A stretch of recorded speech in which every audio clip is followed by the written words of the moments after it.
জয় ঠাকুর। শ্রী শ্রী রামকৃষ্ণ পুঁথি চতুর্থ খণ্ডের অন্তর্গত মহেন্দ্র মাস্টারের আগমন, এই অধ্যায় থেকে আমাদের পাঠ চলছে। আজ আমরা এই অধ্যায়ের নবম দিন পাঠ করব। পর্ব 545, পৃষ্ঠা সংখ্যা 355। এর আগের পাঠে আমরা দেখেছি মহেন্দ্র মাস্টার অর্থাৎ শ্রীম ঠাকুরের কাছে এসেছেন। তারপর দেখেছি কেশবের সঙ্গে ঠাকুরের সংলাপ, কথাবার্তা এবং কেশবের ঠাকুরের প্রতি প্রেম, ভক্তি, শ্রদ্ধা, তার পায়ে কেশবের সর্বস্ব জলাঞ্জলি দেওয়া। এরপরে আজ আমরা যেটুকু অংশ দেখব, সেখানে দেখব ঠাকুরের কাছে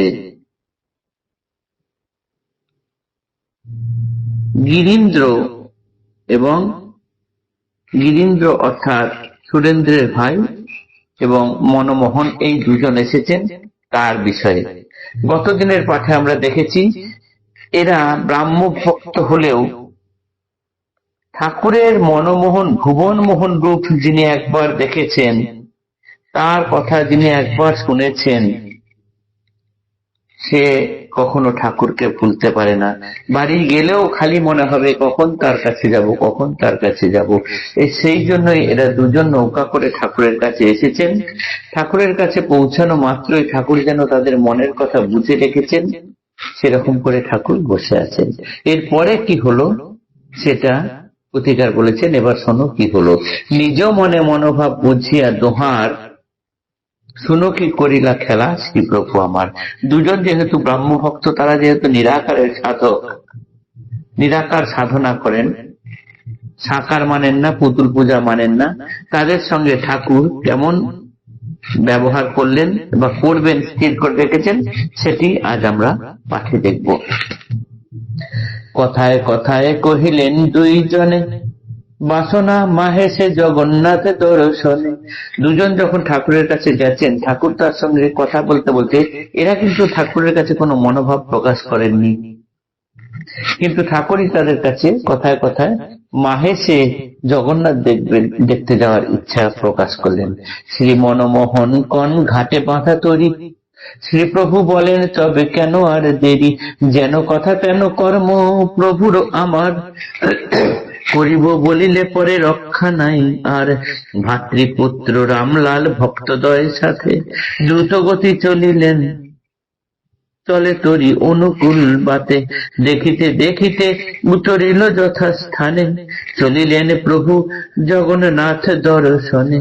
নেহারিয়া জগন্নাথে ভাবাবেশ গায়ে, ঢলিতে ঢলিতে প্রভু বলিলেন প্রভুরায়, চলহ বল্লভপুরে বৃথা হর কাল, বিরাজেন যেইখানে দ্বাদশ গোপাল। দ্বাদশ গোপাল প্রভু করি দর্শন, অন্নপূর্ণা দেখিতে অমনি হলো মন। গঙ্গা তীরে রম্যপুরী অন্নপূর্ণা যেথা, স্থাপন করিলা রাসমণির দুহিতা, নাম তার জগদম্বা মথুর গৃহিণী, ভক্তিমতী সেই রূপ যেমন জননী। বেলা দ্বিপ্রহর পার নাহিক ভোজন, তরি মধ্যে উঠিলেন প্রভু নারায়ণ। কেমন প্রভুর খেলা কহা নাহি যায়, চলে তরি তোরা করি প্রভুর ইচ্ছায়। নামিয়া গঙ্গার ঘাটে প্রভু পরমেশ, ভাবাবেশে করিলেন পুরীতে প্রবেশ। আনন্দিত পুরীতে সকল লোকজন, নেহারিয়া প্রভু দেবে বঙ্কিম নয়ন।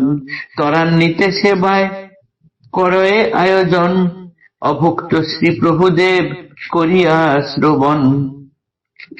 ভোজন আসন করি নির্জন স্থানে, প্রভু দেবে যায় লয়ে পুরীর ব্রাহ্মণে। হেথা এক দানা মুখে না উঠে প্রভু, কারণ জিজ্ঞাসে তারে হইয়া আতুর। শ্রী প্রভু বলেন দেখো বাহিরেতে গিয়া, চাঁদ মুখ বাছাতেন আছে বসিয়া। গোটা দিন কাটে আছে সবে অনশনে, সেহেতু ভোজন মোর না উঠে বদনে। এত শুনি থালে ভোজ্য করিয়া যতন, উপনীত যেইখানে ভক্ত তিনজন, উদর পুরিয়া সেবা করেন গো সবাই।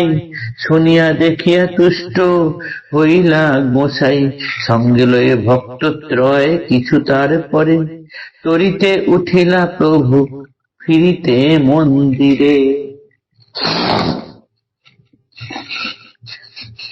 ঠাকুর যখনই বললেন যে জগন্নাথের মাহেশে জগন্নাথ দর্শন করতে যাওয়ার ইচ্ছা, মনমোহন সঙ্গে সঙ্গে বললেন যে ঘাটে তো দড়ি বাঁধা আছে, চলুন। ঠাকুর বললেন তাহলে আর দেরি কেন? ঠাকুরের এইটাই ধর্ম, যেটা করবেন বলবেন সেটা তখনই করবেন, এছাড়া এক মুহূর্ত তিনি দেরি করতে রাজি নন, এটা সকলে জানে ঠাকুরের সঙ্গে যারা থাকেন। তাহলে এখানে গিরীন্দ্র, মনমোহন এবং ঠাকুরের সঙ্গে গেলেন রামলাল অর্থাৎ ভাতুষপুত্র ভাইপো। এই তিনজনকে নিয়ে ঠাকুর একজন চারজন চললেন। গিয়ে প্রথমে মাহেশের জগন্নাথ দর্শন করলেন। ঢলতে ঢলতে শরীর যেন পড়ে যায়, দেখা মাত্র তার ভাবাবেশ সমাধিস্থ হয়ে যাওয়া। তার কিছুক্ষণ পরে ধাতস্থ হলে পরে তিনি বললেন চলো এবারে বল্লভপুরে যাব। সেখানে দ্বাদশ গোপাল বিরাজ করছেন স্বয়ং। সেই দ্বাদশ গোপাল দর্শন করার পর তার মনে হলো, তিনি বললেন এবারে অন্নপূর্ণার মাকে দর্শন করতে যাব। রাসমণির মেয়ে জগদম্বা, যিনি মথুর বাবুর স্ত্রী, তিনি এই মন্দির স্থাপন করেছেন। সেই জন্য তারা সঙ্গে সঙ্গে নৌকায় উঠলেন। দুপুর গড়িয়ে বিকেল হতে চলল। নৌকা করে গিয়ে যখন সেই অন্নপূর্ণা মন্দিরে পৌঁছালেন, শুনলেন যে ঠাকুর অভুক্ত। পূজারী ব্রাহ্মণ তাড়াতাড়ি ভেতরে নিয়ে গিয়ে তার খাবার ব্যবস্থা করলেন, কিন্তু ঠাকুরের মুখে একটি দানা উঠছেন না। কারণ জিজ্ঞাসা করছেন তিনি খুব শশব্যস্ত হয়ে। তখন ঠাকুর বললেন যাও বাইরে গিয়ে দেখো, ওই 3 বাছাধন 4 মুখ বাছাধন এতটুকু সারাদিন খাবার খায়নি, অনশনে রয়েছেন, তাদের না খাইয়ে আমি কি করে খাবো? দৌড়ে থালা ভর্তি ভোজন দ্রব্য নিয়ে এসে তাদেরকে খাওয়ালে পরে সেই দেখে তৃপ্ত হলেন ঠাকুর এবং নিজেও তৃপ্তি করে খাবার খেলেন। আজকের ছবি এটুকুই থাকলো। এরপরে ঠাকুর তাড়াতাড়ি করে যে নৌকায় উঠলেন, তিনি এবার মন্দিরের দিকে ফিরে আসতে রওনা দিয়েছেন। এটুকুই আজকে পাঠ করলাম। আগামী দিনে সেই নৌকার পরবর্তীতে কোথায় গিয়ে থামে সেই অংশ পাঠ করব। জয় ঠাকুর, নমস্কার।